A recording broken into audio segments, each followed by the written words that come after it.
more regarding the internet and people that are obsessed with it. So, somebody knows a Star Wars computer geek, and I call him that because this person we're focusing on is obsessed with Star Wars in addition to computers and was an early adopter of the internet. And in the 90s, during the PS1 era, Star Wars computer geek knew all of these tricks.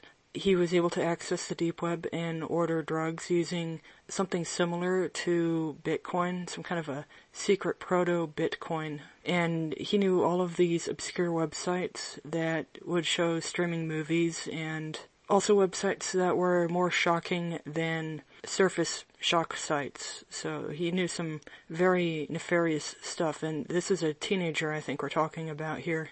And his family owned a computer repair shop, and it's possible that, a lot of businesses are actually fronts. Usually people point to mattress stores as being fronts, and sometimes there are also these fake restaurants that are always closed and everyone's, the staff is rude and they don't serve anything. A lot of pizza joints are fronts for drugs, and, they have a secret menu. Anyway, a very common phrase you'll hear is, tell them my name sent you.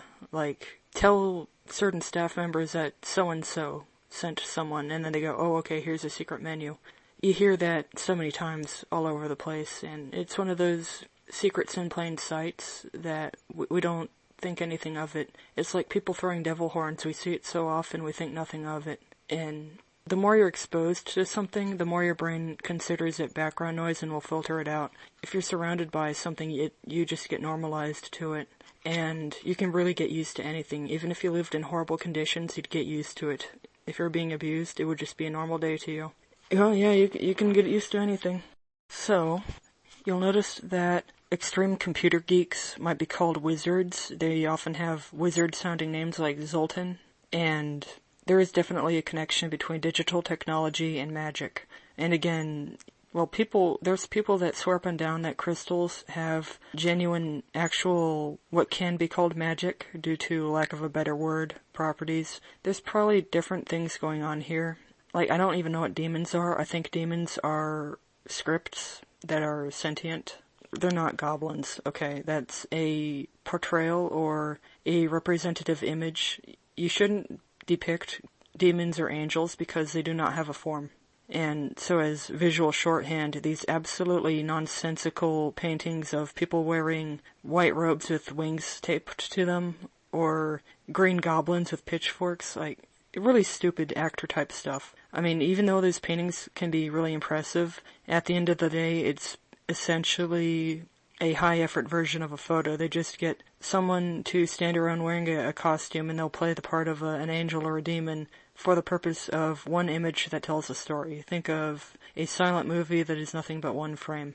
Anyhow, there's problems with that because these visual metaphors can really alter the way people perceive something. It's an association trick. It's a mental trick.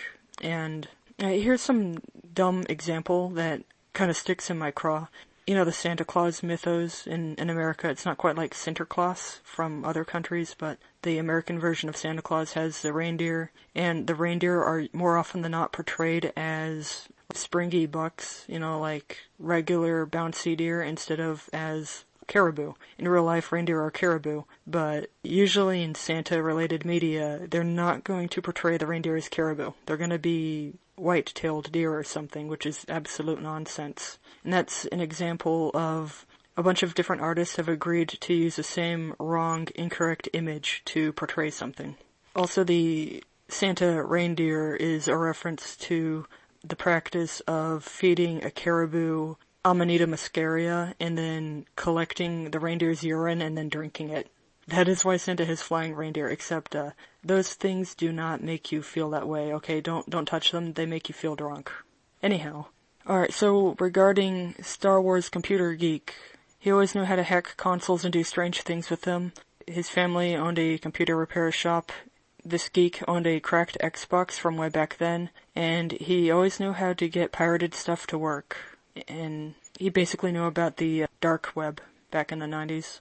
Well, the internet began as something benign, but the people that were on it were always absolute freaks. Well, most of them were, and only a few of them were normal. And then the golden age of normal people on the internet ended right when the smartphone age began. And smartphones are not designed to be typed on, and not many people have mobile keyboards. And smartphones are only good for passively consuming media or reading or talking or getting spied on. So they're not good communication devices for things that truly matter. But it's a common tool people have, and I don't have one myself, but I know that people can use them in a way that benefits me, as in, if you leave something laying around, people might take a photo of it and give it a signal boost. And the angle would be, you leave a note that makes somebody angry, and the freak that got triggered will take a photo and send it to everybody and demand to know who's responsible, and they're just going to have this outrage over it, and people are going to find out because they're going to be ranting and screaming,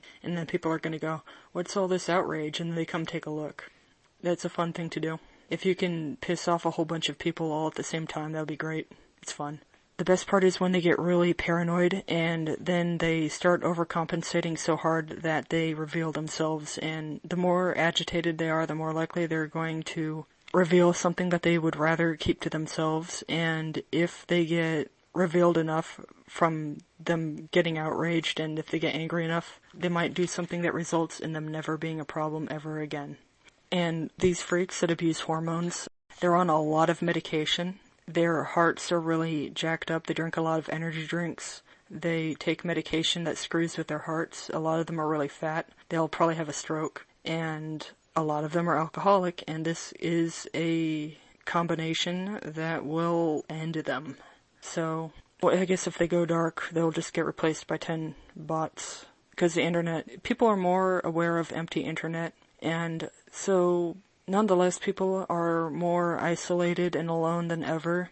And now the government's been telling people to stay indoors, but nobody that has 2 brain cells actually believes in this hoax that is going on indefinitely.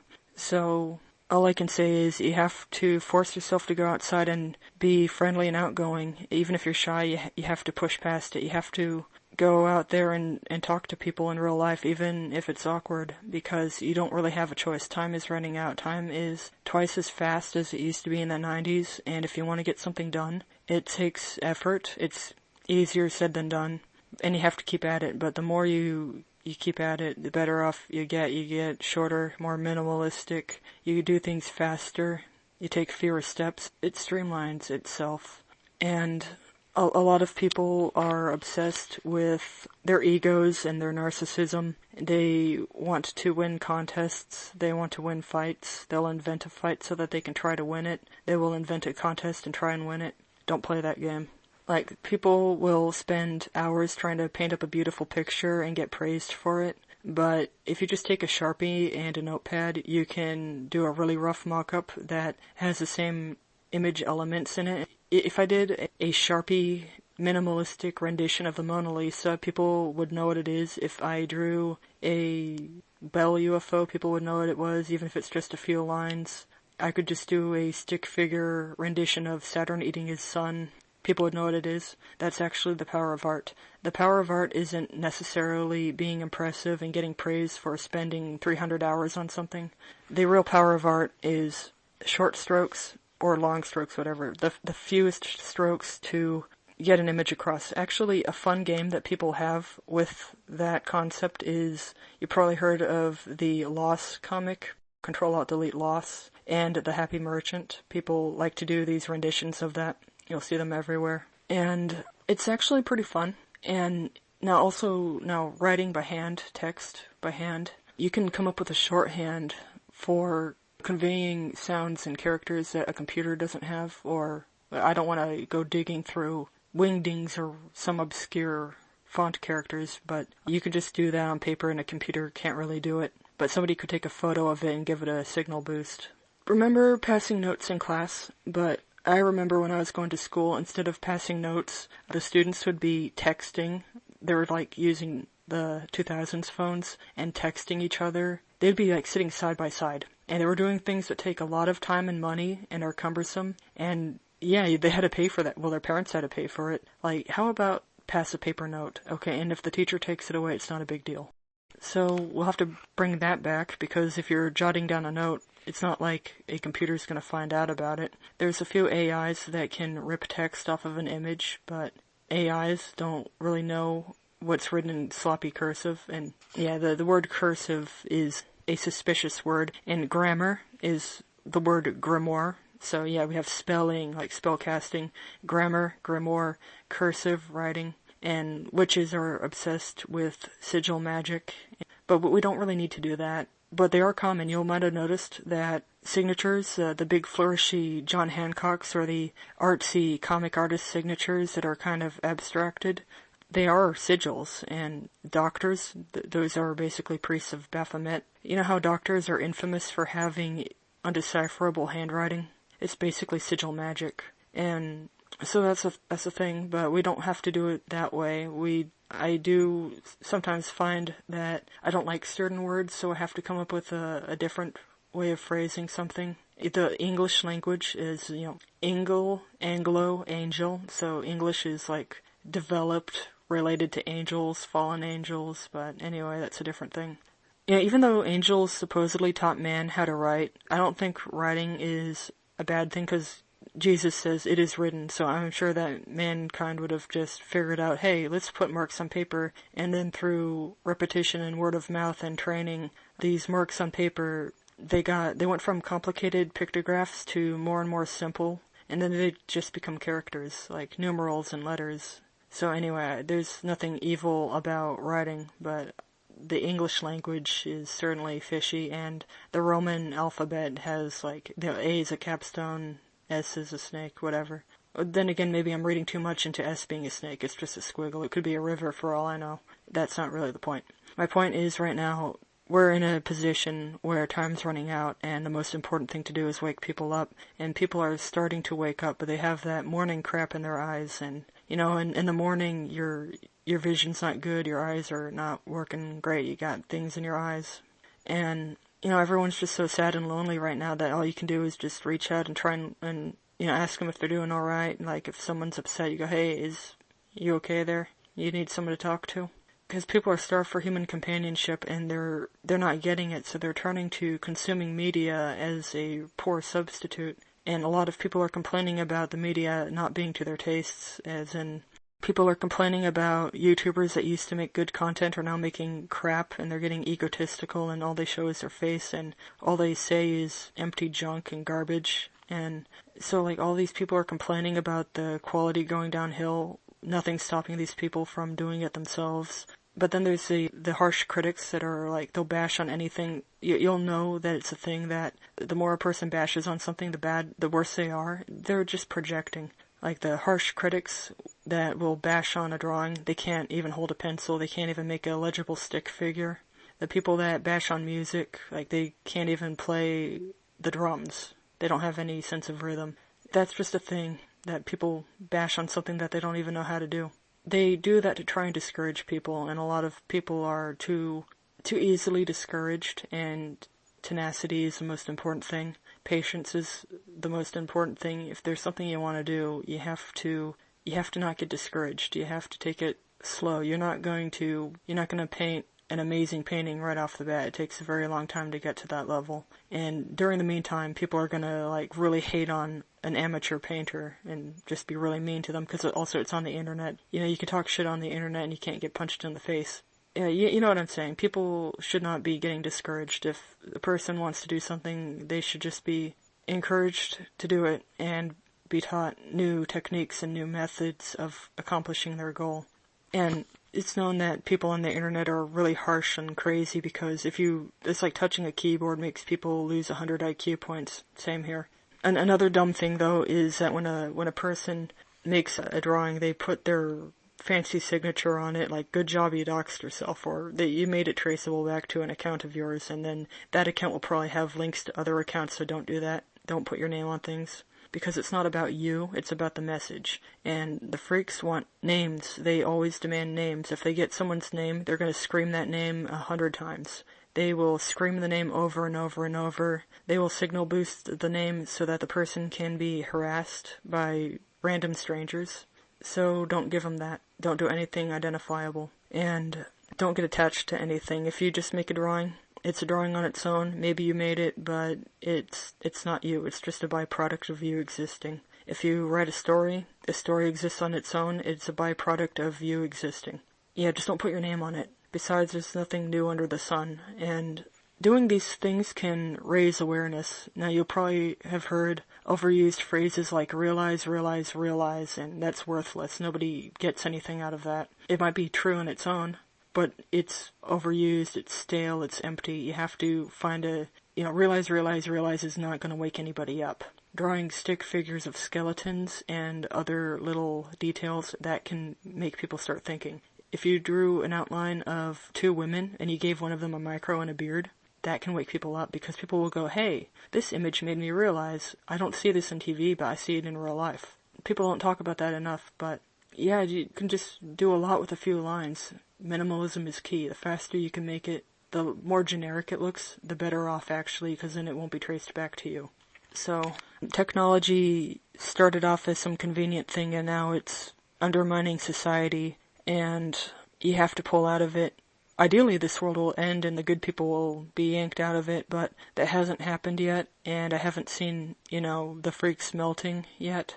So until then, what ideally would be good is people realize that the world sucks, the money is fake, and they would just simply pull out of it and then go back to a natural lifestyle. Instead of ordering shit from China, people would be making their own textiles, people would be making their own clothing, growing their own food, doing their own carpentry, doing their own metalworking, and they would be living in groups that are close together. The houses would all be humble and solidly made, but simple, just very basic, simple houses. The neighbors would be talking to each other. Everybody would live in a block, and they would have children. The children would play. Children are great at making friends. They're very outgoing, but the demonic Baphomet children, I think they don't have souls, because they're made in a lab. God didn't make them. They're not made by God. They're evil right off the bat. Ideally in a human commune, where everybody would just, help each other out.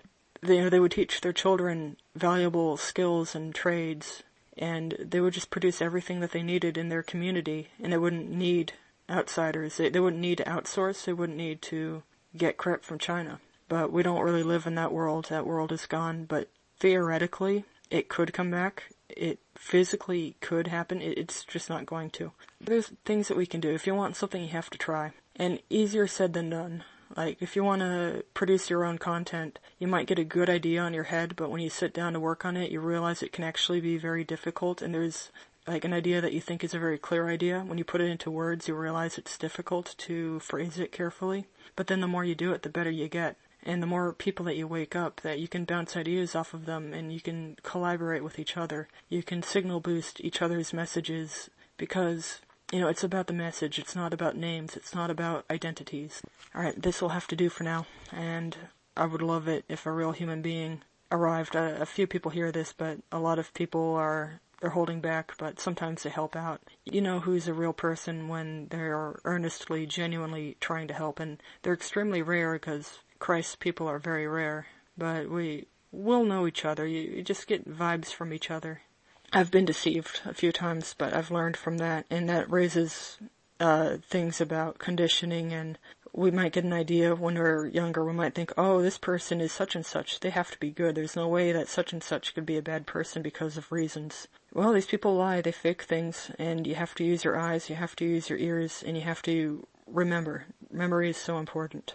Another thing about the internet is things can get memory holed and wiped and deleted, and the constant barrage of fake news, and all news is fake, and celebrity gossip and just bullshit events, that is real life thread sliding. They're trying to push things out of your memory, but if you sit down and remember, if you talk to another person, a very different person, you can learn new things, you can remember things. And for a long time, the media has been trying to divide people based on age and race and all that, but usually by age. There is such a big division between people based on age, and it's by design. Boomers suck, yeah, but like I keep saying, not everybody born in that time period is a boomer. It's one of those things where there's going to be a few genuine things, and then all of a sudden 10 million billion fakes are produced, and they flood the whole area with more fakes than reals, and that's just how it is.